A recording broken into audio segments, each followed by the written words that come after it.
Pues vamos a continuar con los últimos temas de este día. Mañana los vamos a pedir que sean puntuales también, como lo hicieron el día de hoy, pero sobre todo estar al pendiente también de varias ponencias que van a estar muy, muy interesantes. A continuación, la conferencia que vamos a presentar es Nutrición Clínica en la Prevención y Control del Paciente con Diabetes mellitus. Nuestra ponente es la doctora Nancy Adriana Sánchez Morlet Lázaro, médico especialista en nutrición clínica, presidenta del Colegio de Médicos Especialistas en Nutrición del Estado de Jalisco en el periodo de 2019-2021, miembro del Consejo Directivo de Comenú. Comenú son las siglas de nuestro colegio. Colegio de Médicos Especialistas en Nutrición del Estado de Jalisco, que actualmente también es nuestra expresidente y sobre todo en la Comisión de Investigación y Enseñanza. Adelante, doctora.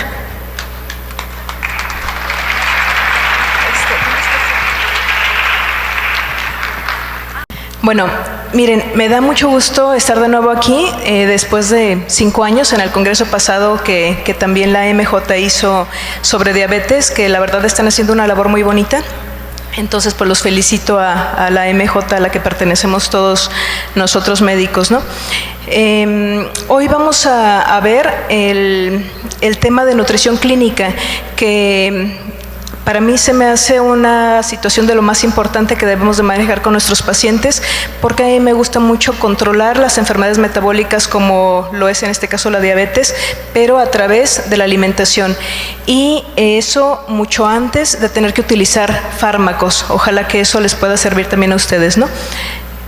¿Pasamos la siguiente? ¿O dónde está? Ah, ok. Aquí. ¿Para allá? Okay. Muy bien. Bueno, nos vamos a referir principalmente a la diabetes tipo 2. No me voy a entretener tanto en las definiciones porque yo creo que ya todo el mundo las sabemos. Sabemos que representa el 90% de nuestra consulta por diabetes, ¿no? Vamos a pasar. ¿Cuál es? Ah, la de abajo. Ok. Ya. ¿Cuáles son nuestros objetivos con los pacientes con diabetes? Bueno, pues obviamente a mí en lo personal me interesa más captar a los pacientes con prediabetes, ¿no? Según lo que nos menciona la Asociación Americana de Diabetes, tenemos un paciente prediabético cuando maneja una hemoglobina glicosilada de 5.7 a 6.4. Ahí me interesa mucho más captar al paciente antes de que venga ya definitivamente la diabetes. No tenemos mucho que hacer con el paciente cuando tiene estas cifras o incluso menos. Fíjense, en mi consultorio, si tenemos pacientes que según la historia clínica tenga algún familiar con diabetes, aunque sea uno, chicos, mándenle sacar hemoglobina glicosilada, mándenle sacar insulina y pueden ustedes captar pacientes que tengan, por ejemplo, 5.6 o 5.5 de hemoglobina glicosilada y ya trátenlos como preventivo, porque es muy bonito ver cómo baja esa hemoglobina glicosilada 5.2, 5.1 y ya con eso ustedes hicieron un trabajo fabuloso evitando otro paciente más con esta enfermedad. Bueno, esos serían los objetivos con ellos. ¿Cuáles son los factores de riesgo? Ya sabemos que la obesidad es uno de los factores principales, ¿no?, de riesgo con estos pacientes. Tenemos que actualmente más de 1/3 de los adultos tienen sobrepeso y más de 1/10 parte son obesos. Fíjense, según la Asamblea Mundial de la Salud del 2013, se pensaba, bueno, los gobiernos se comprometieron a poner fin al aumento de la diabetes a más tardar para el año 2025. Y pues obviamente esto no se está logrando, ¿no? Ya estamos en 2024 y seguimos a la alza en lugar de la baja. Bueno, ¿cuáles son los factores de riesgo entonces importantes? La obesidad, la herencia, ya sabemos que si hay por ahí genes de diabetes, podemos tener la situación de que se expresen, aunque, como le digo a mis pacientes, el tener genes de diabetes por un abuelo, una abuela, la mamá, no hace que tú vayas a ser diabético por fuerza. O sea, los genes se pueden expresar o mantenerse ahí guardados toda la vida.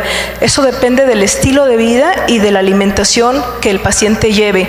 Puedes nacer con genes de diabetes en tu familia y tú morirte de cualquier otra cosa menos de diabetes, nunca expresarlos, ¿no? Eso es lo que debemos de nosotros ayudarles como médicos. Otro factor de riesgo, la hiperinsulinemia, ya sabemos, y el sedentarismo, que para eso ya nos habló nuestro compañero Sandro de la importancia del ejercicio, ¿no? ¿Cuáles son las complicaciones o los peligros con esta enfermedad? Bueno, ya sabemos que todos los daños que puede causar la diabetes, yo creo que tampoco me entretengo en eso. ¿Cómo se producen esas complicaciones a largo plazo?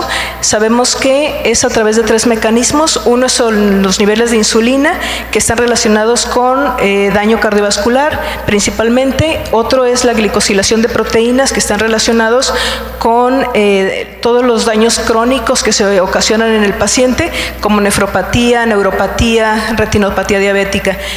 El estrés oxidativo, importantísimo, aquí me voy a detener tantito.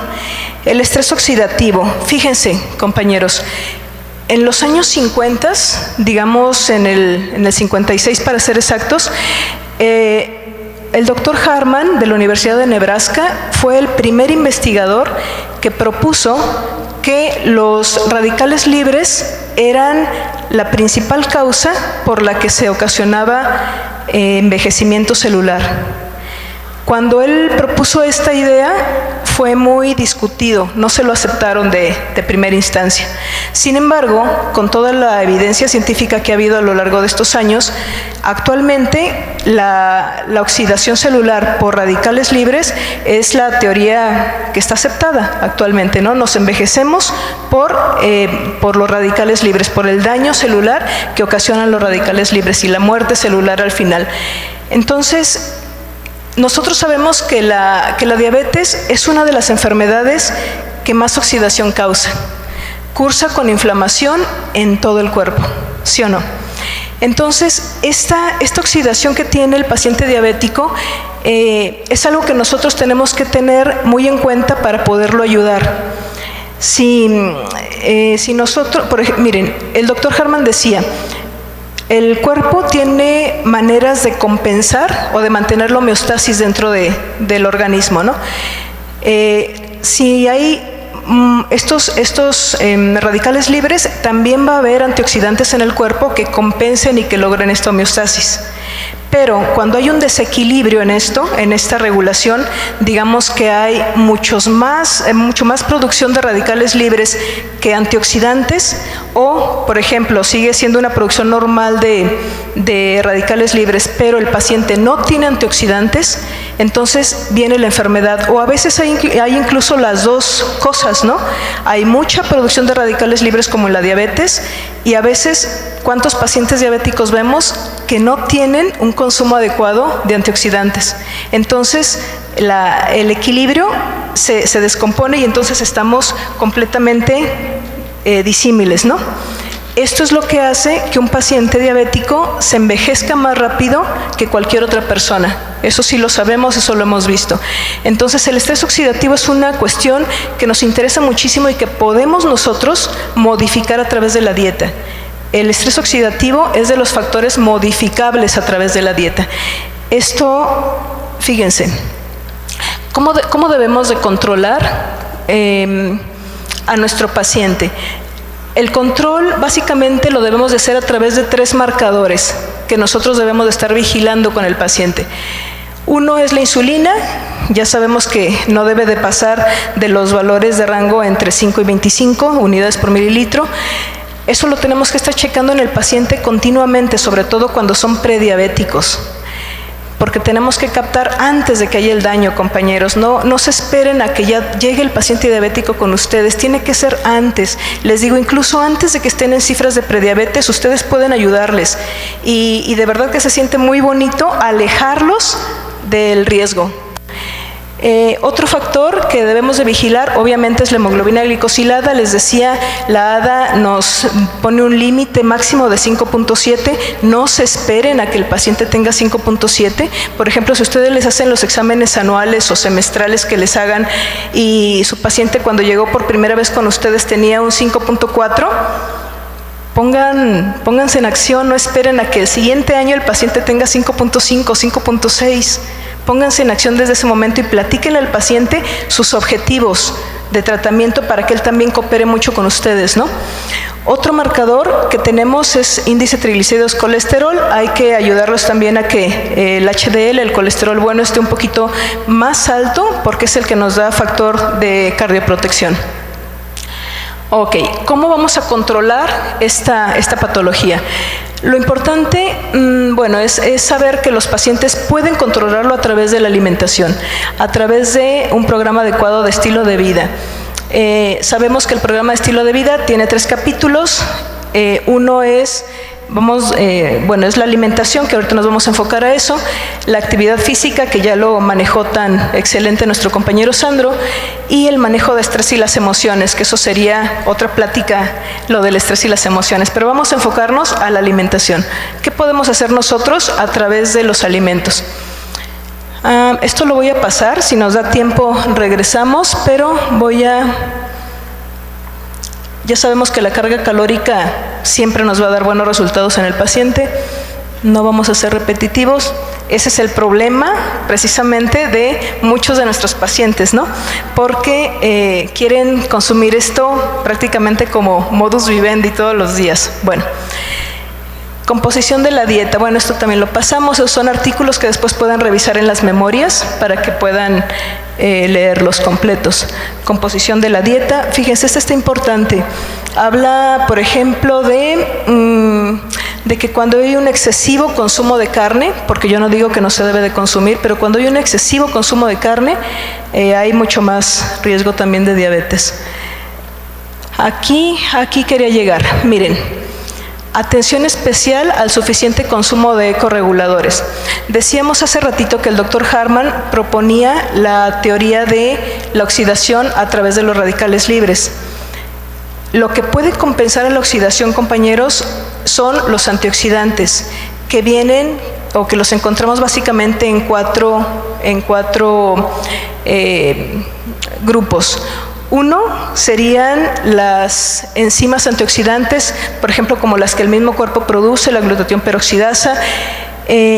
Otro grupo son las vitaminas. Sabemos nosotros de la capacidad antioxidante, por ejemplo, de la vitamina C, de la vitamina A, de la vitamina E. Todas tienen una función antioxidante, unas mayor que otras.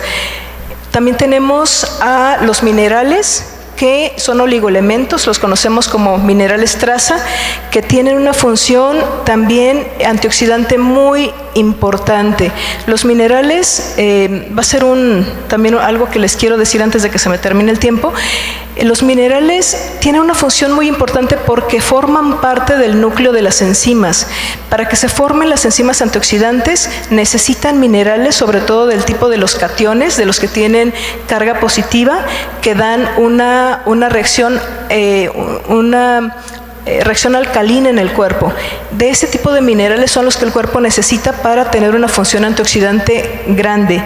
Y el otro tipo son los fitoquímicos. El otro grupo de antioxidantes son los fitoquímicos. ¿Saben lo que son los fitoquímicos? ¿Nos acordamos de eso? Todo lo que viene en frutas y verduras que le da el color, principalmente son pigmentos naturales que le dan todo el color a los alimentos de origen vegetal y le dan también el olor y el sabor. Por ejemplo, cuando digamos que entramos a nuestra cocina y traemos los ojos cerrados, pero alguien compró guayabas y las dejó en la cocina. Ese olor que te llega que dices, hay guayabas. Esos son fitoquímicos, esa esencia natural de la fruta son fitoquímicos. Todo lo que le dé el color a las frutas y a los vegetales, por ejemplo, cuando llegamos a un mercado como el San Juan de Dios o cualquiera de esos mercados que son en época de mucha fruta o de verdura, esa preciosa vista de diferentes colores, todos esos son fitoquímicos, que antes pensábamos que era nada más para darle como lo bonito, lo atractivo, ¿no?, de las frutas y las verduras. Sin embargo, sabemos a partir de los 80s que estas sustancias no solamente es para que se vean bonitas las frutas o para que llamen a la polinización a los insectos, sino que nos dejan un poder antioxidante grandísimo. De hecho, el ser humano nuestro metabolismo está hecho para recibir este tipo de sustancias porque nos da una protección muy grande ante las enfermedades. Esto se descubrió a partir de los 80s y se ha venido estudiando todos estos años porque a nivel de investigación nos interesa mucho cómo se pueden utilizar estas sustancias, porque funcionan estas sustancias como medicamentos protectores y como medicamentos curativos. O sea, se pueden utilizar en la prevención y se pueden utilizar en el tratamiento.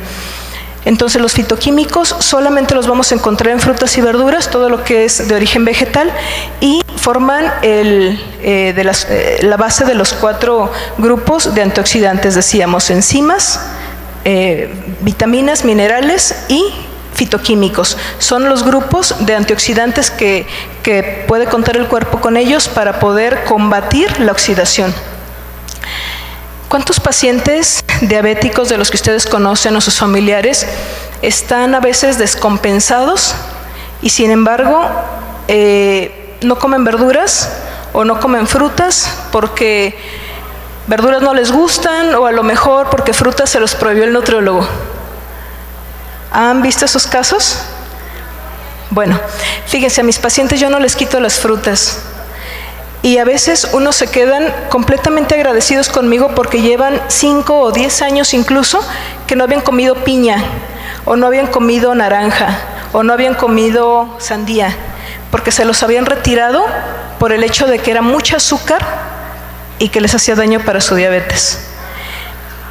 Compañeros, es muy bonito ver el cambio en los pacientes. Cuando uno les modifica la alimentación, hace más efecto positivo el que le dejes la fruta a los pacientes fraccionada, que no sea tanta carga glicémica en el momento, pero se los puedes dejar a lo largo del día.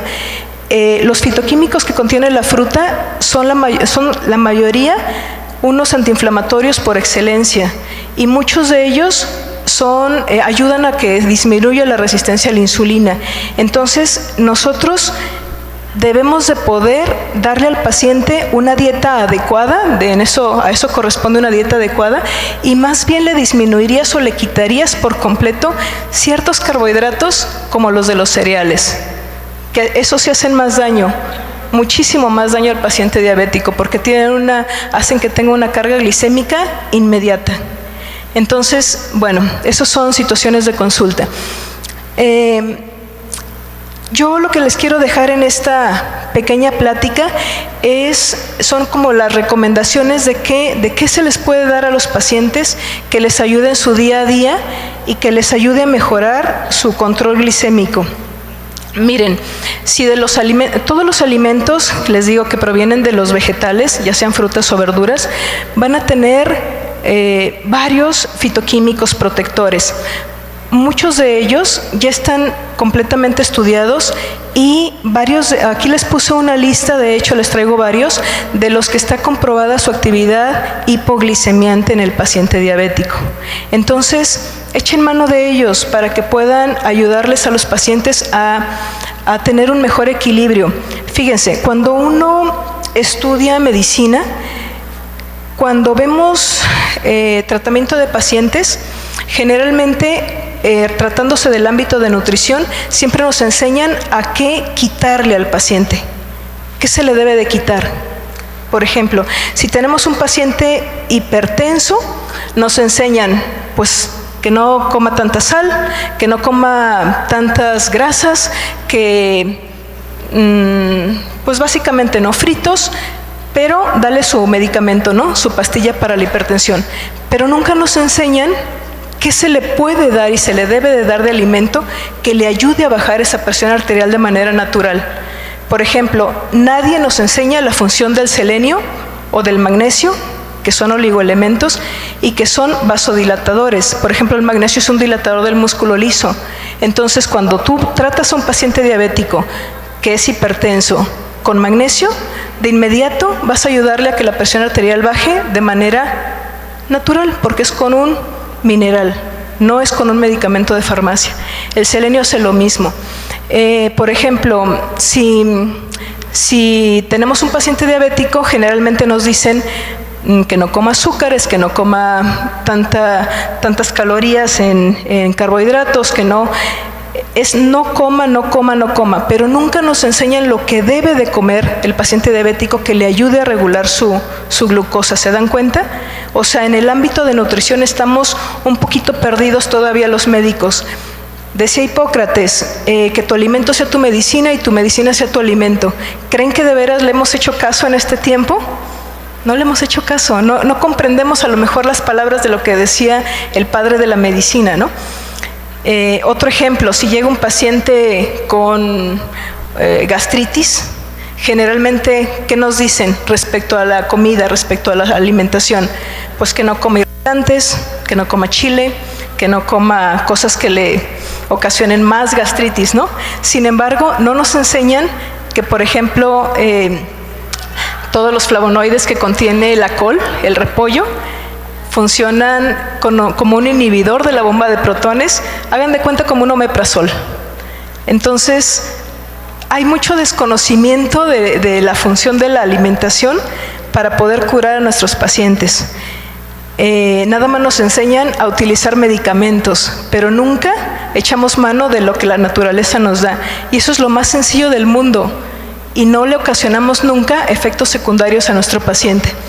Bueno, entonces miren, las referencias de cada uno de los alimentos que les voy a poner aquí vienen también en las diapositivas, no nos vamos a entretener en eso, pero las pueden checar en las memorias. Fíjense, dice que otros componentes pueden ayudar a disminuir la resistencia a la insulina, incrementando niveles de GLUT2 o regular la angiogénesis. El ácido ferúlico, tan estudiado, ¿dónde viene? En la manzana. El galato de pigalocatequina, las catequinas del té verde, té negro, té rojo. Sabemos que el árbol del té son los mismos, ¿no? Pero es el árbol del té. En el cacao también vienen las catequinas. Esos ayudan a mejorar la resistencia a la insulina. O otros fitoquímicos que promueven la elasticidad arterial porque inducen la producción de óxido nítrico, como los nitratos. ¿Dónde están? En el betabel. Ahí están las referencias para los que los gusten revisar. Entonces, yo les quiero decir aquí, ¿cómo vamos en tiempo? No sé. ¿Sí? Yo les quiero decir aquí que tenemos que tener una atención especial al consumo de ecorreguladores. ¿Qué son los ecorreguladores, compañeros? Son precisamente todas las sustancias que ayudan a mantener el equilibrio, la homeostasis dentro del organismo, por eso se les llama ecorreguladores. Y estos ecorreguladores son los que les menciono, que son como los fitoquímicos, que vienen solamente en reino vegetal.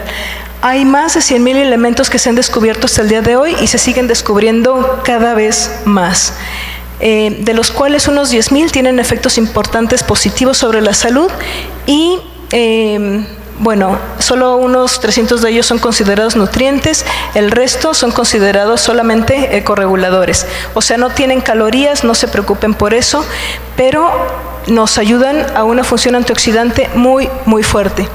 En relación a los diabéticos, ¿qué podemos hacer para mejorar el estado de resistencia a la insulina? Tenemos que atenuar la respuesta inflamatoria de nuestro paciente diabético, que está mediada por citoquinas, y mejorar esa hiperglicemia.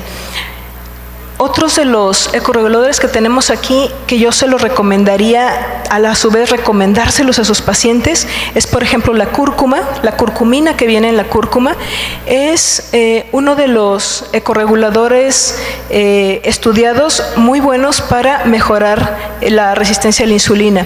Los flavonoides, el ácido fenólico, el ácido ursólico de la manzana, bien decían por ahí que, dice el refrán que donde se come una manzana diario, no entra el médico, ¿no? Aquí están arándanos y fresas, la alicina del ajo tan importante en los pacientes hipertensos. Y bueno, ya me están diciendo que se termina el tiempo. Compañeros, catequinas, quercetina, ojalá puedan revisar las memorias para que tengan una serie de elementos de ayuda que de veras les va a promover mucho la buena función en sus pacientes diabéticos para que no solamente les quiten alimentos, sino qué darles que les pueda ayudar a mejorar su glicemia y su hemoglobina glicosilada, además de los otros elementos como el ejercicio. Bueno, aquí está otra lista. Y los minerales, que importantísimos. Bueno, pues muchas gracias, compañeros. Ay, qué rápido se me fue el tiempo.